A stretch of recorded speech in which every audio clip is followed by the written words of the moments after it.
बाप प्यार करता है लेकिन कहता नहीं, और यह बात जब बेटों को समझ आती है बाप रहता नहीं। नंबर 2, आंख की कदर नाबीना से पूछो और बाप की कदर यतीम से पूछो।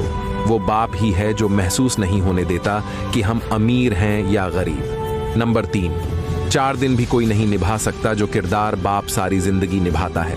नंबर 4, बाप दरख्त की मानंद होता है, खुद धूप में जलता है मगर अपनी बच्चों को साया देता है। नंबर 5, दुनिया में अगर आगे बढ़ना है तो अपने माँ बाप के लिए बढ़ो, दूसरों के लिए नहीं, क्योंकि आपके माँ बाप के सिवा कोई भी नहीं चाहता कि आप कामयाब हों। नंबर 6, बाप की पूरी जिंदगी गुजर जाती है बेटे की जिंदगी बनाने में और बेटा लिखता है my wife is my life. Number 7, कभी भी अपनी उंगली उस माँ पर ना उठाना जिसने उस उंगली से पकड़कर तुम्हें चलना सिखाया है। अगर आप अपने माँ बाप से प्यार करते